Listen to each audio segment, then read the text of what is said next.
it's Lee from coloringqueen.net, and today I've got Monochrome, which is the latest colouring book by, I'm never sure if it's Ida Chiaki or Chiaki Ida, but you are familiar with this artist. She's produced some amazing colouring books. Now this is not a colouring book per se, it's an illustration book, but you could colour this in as well. Now it is smaller than what you might think, and I seem to have a run on small colouring books lately.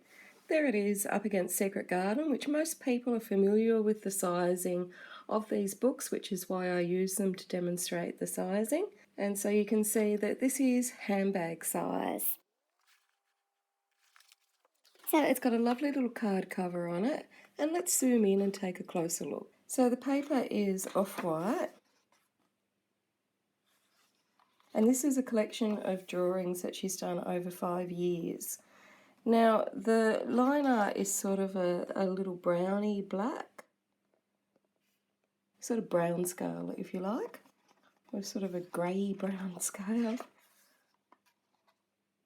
And it really is stunning. And although it's an illustration book, you could really colour this in just like you would with a grayscale book. Look at the detail in that. Now it is teensy weensy, so if you have a visual impairment, up against the brown liner and the smaller size and the amount of detail on each page, this might be a looking book rather than a colouring book for you.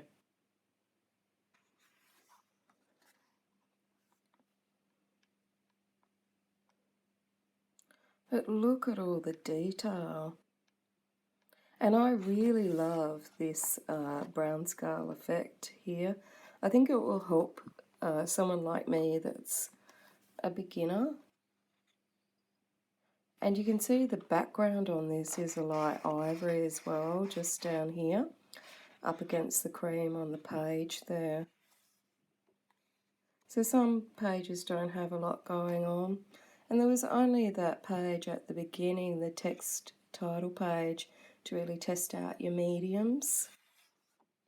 Some of them are double page spreads. And it is running a little bit to the binding. You're going to have to flex those muscles, maybe go to the gym in order to push that one down. But you should get there in the end. Even a little weakling like me has managed to get it down a little bit. And fortunately there's not many double page spreads. Most of them are single page, and they're a little bit away from this edging here. Isn't it gorgeous? There's so much detail in this. Like, you could look at it and then come back and you'll see other things. Look at this lovely greenhouse. There's not a lot of detail on the faces, which is probably good because at this smaller size you don't want to be messing around trying to do too much shading because it is small. I think it's really lovely. I love all this detail in the wood.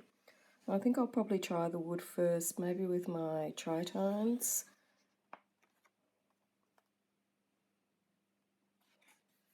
It really is adorable. I don't know why this bit's got that white down there. I guess it's part of the artistic design. Looks a bit weird to me, but you know, art is art. Look at this.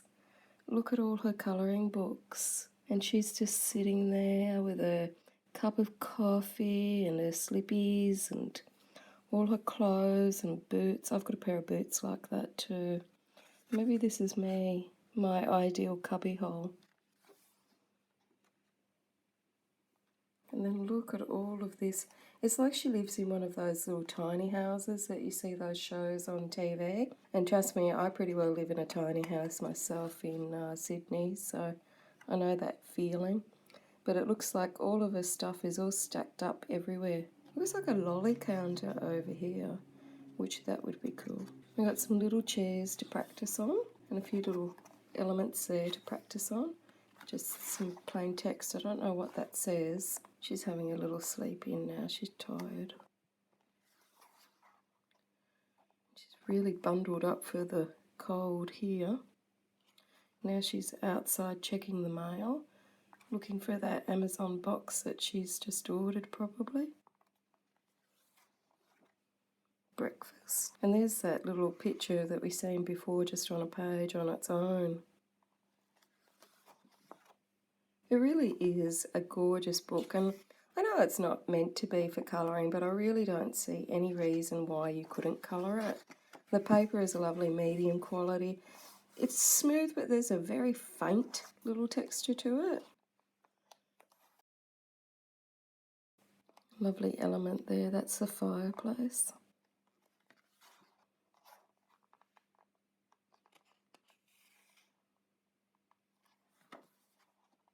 And here's the layout of her house. So isn't that cool? It's got number 4, number 6, so probably they're the images that correspond. And over here, very faintly, you might not see it, it says page numbers, and it's got some text there in Japanese next to it, which maybe I should go learn Japanese and Korean so I can read these things. A little bit of a quilt back there, and now she's got a friend over for afternoon tea.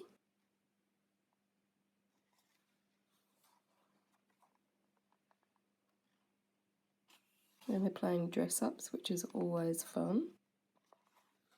Even when you're older, it's still fun to play dress-ups.